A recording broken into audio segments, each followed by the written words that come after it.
Only 3,055 pounds, a little wolf pup, 16 BHS, coming back to us here at Haylett RV of Coldwater, Michigan. One owner, originally purchased right here. Folks took it out, built a whole bunch of memories, had a good time, but reached a point where they just no longer needed the bunk, so they swapped it out for a Coachman Apex single axle in a very similar size category, just with no bunks and, you know, updated to a fiberglass sort of construction. Now, top to bottom, inside and out, this is clean, and I mean in like every sense of the word. It smells clean. Pine Sol, guys. This was very well kept. We have not detailed this RV. Like, the floor is all spick and span. It's also nice that it's carpetless and it has no heat vents in the floor, especially in a bunkhouse. I mean, I can't find scars, scabs, blemishes, problems. This, other than just the fact that the new ones have a different exterior decor, I mean, this looks pretty close to new. It's pretty sharp. Now, over here, your main bed headboard area, you can see you've got some household and USB plugs, and this is right where the Cherokee group, which includes like Cherokee, Grey Wolf, Wolf Pup that were sitting in the Wolf Packs. This is right when they really got their stuff together, like where they started including more modern things like the USB plugs, the nicer pleated shades here. We even have a very handy, easy lift bed deck right here. Now you're kind of going, what's going on there?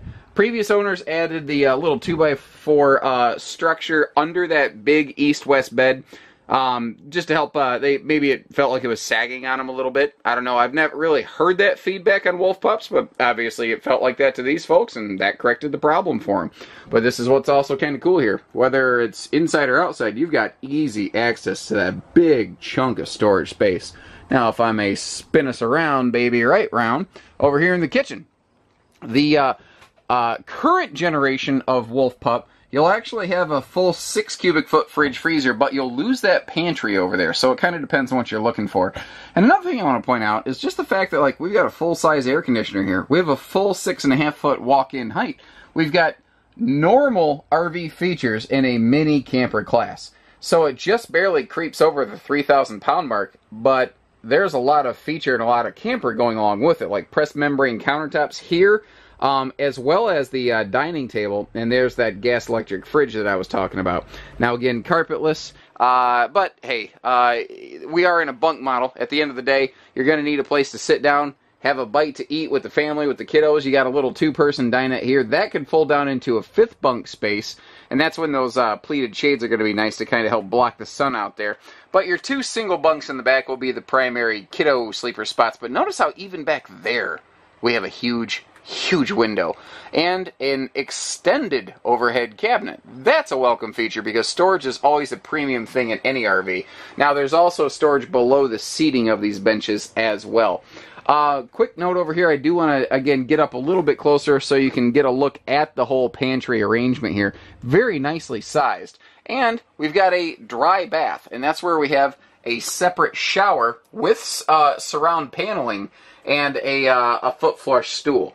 So I mean, really guys, if what you're kind of looking for here is that, you know, 3,000-ish pound lightweight bunkhouse, but you're not really looking for the new RV price tag, well, this one could get the job.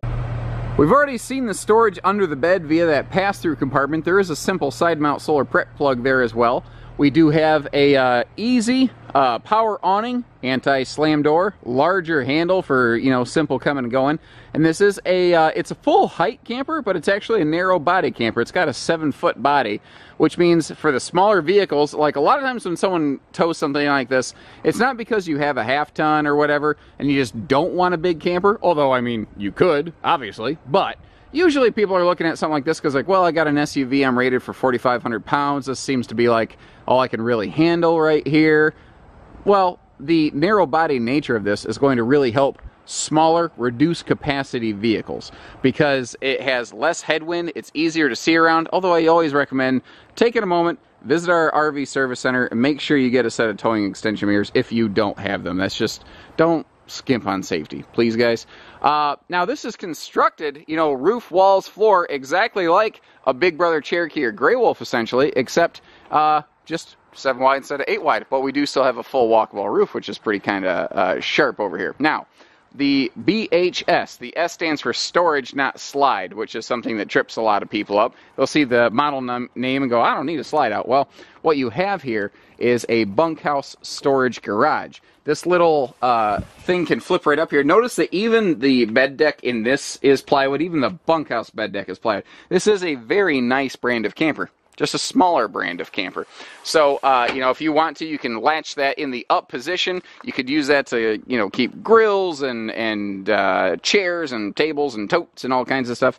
And for security's sake, you do have a deadbolt lock here.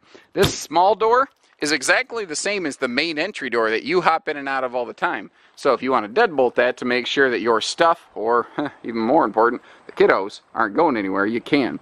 200-pound rated cargo rack on the back here with spare tire, and the tire does not need to come off to drop that rack, which is kind of a cool thing. Extended rain spouts also help manage black streaks, although this RV has been kept impeccably clean. I mean, let me get up here. You can see there's some decals. You can see these decals are not peeled, faded, weathered whatsoever. All the fixtures, you know, these aren't like sun bleached from sun exposure. This thing looks good. This thing looks very good. Like I said, other than the fact that just cosmetically they look a little different today, this is just about in that. I mean, it truly qualifies for a like new designator. We'll just leave it at that, and then we'll let you go. So, take care, stay safe, have fun, happy camping, everyone. Look forward to hearing from you soon.